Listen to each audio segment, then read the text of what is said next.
I knew it. B, eject. Where's the eject button? Okay, so this is the only thing I want to ask. What house system do you use and why? Okay, I can answer that. I use Regiomontanus. I believe that it's Regiomontanus.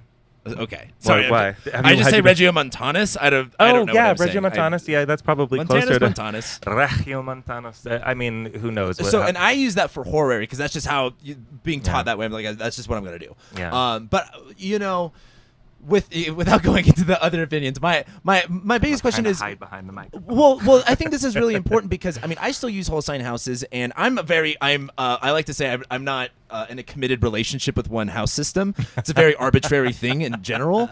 You're open. Great. I'm polyhouserous or whatever you want to call it. But there is, a lot of people use whole sign houses. It works so well, and you're one of the very small group of people that is like, no, we should be using quadrant sign house systems. And I really love that you have that opinion on that because I just love opinions that challenge things that make me actually have to think more about why I'm doing something. And so I know you have a lot sometimes I think if everybody agreed with me, what would I do? Right? You gotta argue. What would I do with myself? Why do you? And I'm assuming too that you have rubbed shoulders with whole sign houses in terms of like playing with it. But like, why have you stuck with Reggie? Because I'm gonna have Cameron Allen on here, and I think he uses periphery, and I'm gonna ask him the same question of like, why do you use this house system, and what about it specifically works for you versus periphery or Placidus? Yeah. Okay. So there are a couple different types of house systems. If you are listening to this and want to learn the astronomy of this, there is a course launching soon, like within weeks, at the STA Astrology and for the Astronomers. STA is the School of Traditional School Astrology. of Traditional Astrology. Yeah, so the website is sta.co, sta.com. So there are a couple of different house systems. The one that and methods of creating house systems, the ones that I really find great favor with personally are the ones that keep the midheaven associated with the 10th house and keep the ascendant associated with the first house. Wait, there's house systems that don't associate the ascendant with the first house? Yes, sir. I don't want to know that information. And I don't know that they were meant to be seriously used. Morinus talks about this, but he makes the point that look at how ridiculous it is for this to be. But at any rate, the thing is that the 10th house, it's about honor, glory, success. And sure, it might be in the 9th sign or the 11th sign, whatever, that's fine. But the 10th house itself, so I use a Regiomontanus system. So what this means is two things. It is a division of the sky using the local meridian. So this is the point that runs from north to south and passes right overhead. And it's going to be taking a look at divisions of the celestial equator and then projecting that back onto the ecliptic. Okay, so I know it's a little bit tough to kind of visualize. Yeah, like I'm already lost. But anyway, okay, so listen. So there's a couple different systems. They're the ones that just make direct division of the ecliptic. Okay, and what they do is they just say like equal houses. The ascendant is 25. Okay, so every cusp is 25. Yeah, that's just a direct division of the ecliptic. It doesn't take into account what's the sky looked like. Okay? Yes, well, and that's my biggest gripe with, and my clients know this because I've said this before in my readings. Like, well, I use whole sign houses. Like I love it. But my gripe with it is that it's not an accurate depiction of the sky, and there's something about that to me that bothers me. But there's something to me that I like about it because whole sign house is much more symbolic, and I do like that on one level. But yeah, my gripe with it really is not being an exact replication of the sky, which is so important. Yeah, and okay, so here's where I would kind of push back. I mean, I think the issue is that we have two other systems within the quadrant world. Technically, there is an ecliptic division system that's porphyry. You've mentioned this. Yeah, I didn't know Cameron Allen used it, but that's just... I'm pretty sure he uses periphery, but I might be wrong. Okay, so that's just taking the distance between the ascendant and the midheaven and equally dividing it and plotting your house cusp that way. Okay, that's all that is. But the problem is that doesn't create a fixed amount of space. I mean, sometimes that could be like this and then like this tomorrow, or at different hours of the day, it will continually change. I am of the mind, following the guidance that's set down by the first person we have to go on record about houses, Manilius, that what's going on is actually that this is a terrestrial system. Sorry, it is connected to the earth. It is not a celestial system. The zodiacal circle, the ecliptic, that's out there. Yeah. Houses is the one place, the only place where we can actually map local space. And the second you choose not to do that, you lose that information forever. There's nowhere to get that information back. So there are, Placidus, for instance, is a time-based system. Instead of dividing equal chunks of the sky. Okay, Placidus will take equal chunks of time about how long Well, it because takes for things to move. planetary hours, right? Yes, and it's got a connection with planetary hours, absolutely. So there are different house systems that have their own logic.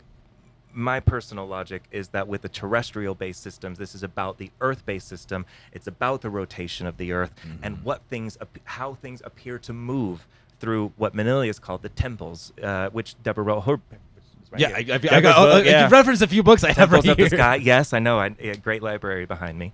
And so, I think the issue really that needs to be kind of determined, I think there's a no-brainer that we've got to use quadrant systems. We need to keep the midheaven associated with the 10th house cusp and the ascendant with the ascendant cusp. The question is what we do with the intermediate places. I like the space thing. That makes sense to me. My issue with things like whole sign houses is that when we're talking about terrestrial systems, we are demarcating a system that is built on primary motion. Yeah. Are you following me? Yeah. So the sun rises. So explain primary versus secondary motion. And I'm about to. So primary motion is what happens in a 24-hour period. The sun rises, it culminates, it sets, it anti-culminates. And the houses take their meaning from the sun's passage. I mean, it's a very old Egyptian mythology that's associated with Amun-Ra, born as a baby, king, old man. It's so easy. That's what it is. We're mapping a reality on the Earth, okay, using systems of primary motion. That's what we're talking about. The ecliptic is secondary motion. That is a lunar system when we talk about lunar phase. That is all shown through zodiacal degree. So let me also just point this out for people. So secondary motion is this primary motion is the sun and the planets moving throughout the houses versus secondary motion is the planets moving throughout the zodiac going counterclockwise. That's exactly right. And it isn't appropriate to use a measurement of secondary motion for a system that is about primary motion. So that's so a the really good point. ecliptic measurement, it's inappropriate. But also with whole sign houses, there's a problem. If you take a look, set a chart for London, August 19th, I think I chose 2020. You should see that the moon is at 20. If you go August 19th, I believe it's 2020, in London, 8:15 a.m., you should have Libra rising, and the moon, if you did whole sign houses, the moon would be in the 12th house. Now, the 12th house is associated with imprisonment, undoing, weakness, hospitalization, being powerless. But what happens after a planet moves out of the 12th is it moves into the first. Into the 11th. No, oh, the other my way. bad. Yeah, by primary motion. So that's why the 11th house is associated with freedom and with release. So if you step that chart forward, what ends up happening is the moon will go from the 12th house, then the ascendant will change. And what will happen is then the moon will move from the 12th into the 11th, okay? So this is what happens with whole sign houses. But the issue is if the moon is at 29 degrees of a sign, anytime a planet changes signs, this happens, you go backwards in the house system. So if the moon, so say you got Libra rising, okay, and the moon is, what's before Libra? A Virgo, I know. Yeah, Virgo, 29 Virgo, okay? So now you've got the moon at the tail end of Virgo. And that's a 12th house moon. As soon as Scorpio comes onto the ascendant, where's the moon? In the 11th, right? Because it's just been shifted up. That makes sense. That is primary motion. We're fine so far. The issue is as soon as the moon changes sign and the ascendant hasn't yet changed, because it won't. The ascendant will take 2 hours before it changes. Yeah. The planet will change. The moon changes signs. Mercury changes signs. Venus changes signs. Every time they go backward a house. The moon goes back into the 12th. So it completely gets rid of primary motion. Yeah, wow. That's super inappropriate. That's a really good point. And I think it's hard. And people will say things, well, the Indians use whole sign houses. And I don't know anything about Indian astrology, but I know that in Indian culture, it's much more lunar. They're doing way more other things than just whole sign houses. Their calendars are centered on the moon. Their festivals are centered on the moon.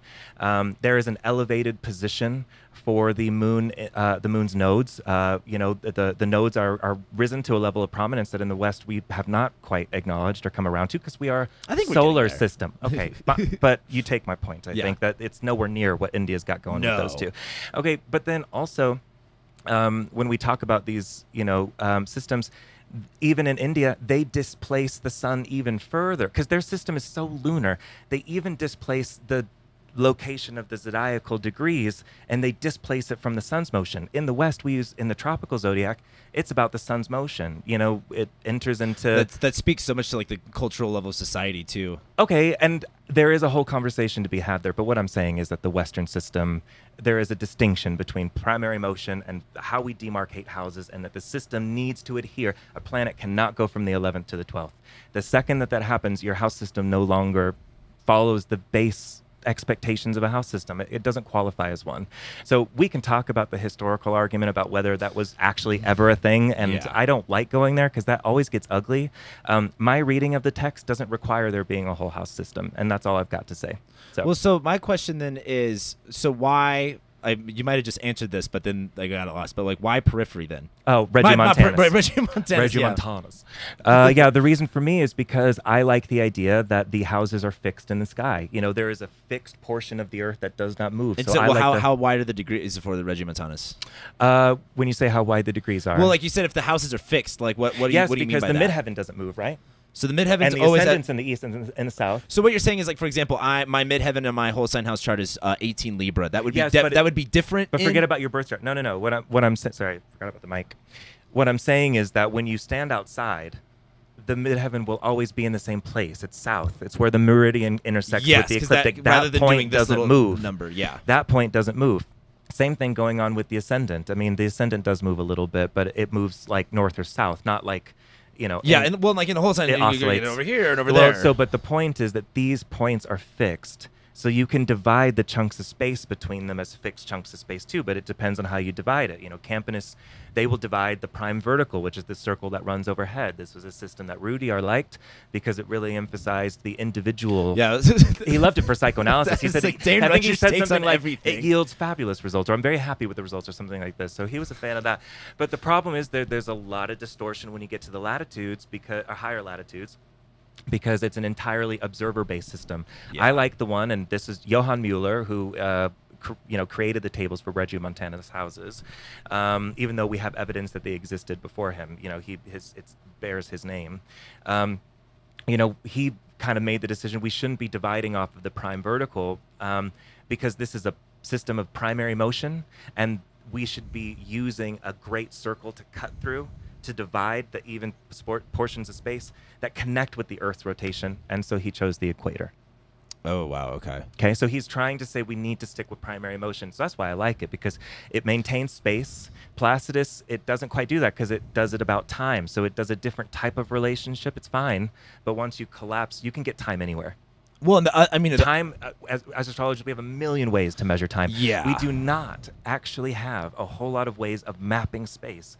So personally, I do believe that Regiomontanus has a bit of an edge on the others, although if you use a quadrant house system, you'll never hear a complaint from me. Well, and I think that's the craziest. I mean, complaints from me. In my opinion, astrology, like, there's a lot of crazy things about astrology, but the craziest part is the houses. Like, when you really get down into it. Well, like, some astrologers thought they were far too superstitious and didn't want to talk about them at all. I mean, Ptolemy outlines a system that looks. I fucking love reading Ptolemy. He has so many hot takes. He'd be doing so good on Twitter. Well, he wouldn't be on Twitter probably. I mean, I think he would be too busy. That man was, setting a standard that wouldn't be broken for almost 1,600 years. Yeah. It was. That's the thing. The heliocentric model had actually. Think about how many great astrologers are alive right now, wasting their time on Twitter. The call's coming from inside the house. I know. So, anyway. I thought you were going to go more off. Probably more. I was going to say something, I think, about how Ptolemy, he just liked to try and see if he could pull back some of the superstitious elements while also not recognizing that some other things he said are... Well, that's what because when I was reading Ptolemy, he's like, I don't believe in houses, but the planets in different parts of the sky matter. And I'm like, so you believe in houses? Yes, he recognizes that there is a pattern of angularity and cadency, but he's not sure that we need to make any distinction between have you risen or have you come off the angle. And in my actually, I talk about this. I have a little basic course that I do, and I talk about this in my course of, like, looking at the angles as, like, for example, kind of like points where it kind of swoops down and goes up, and swoops down and goes up, swoops down and goes up. Good. That's wonderful because it's kind of like the prominence of a planet. Well, what happens is when we think quadrants, we really think 12th, 11th, 10th, 9th, 8th, 7th. The reality is the quadrants actually go 11, 10, 9. Yeah. 11 is moving to 10, and 10's the big deal, and then 9 is the death that comes after. It's the cadency. It's the falling away. Cadent comes from the same root as cadaver, fallen. That's the idea.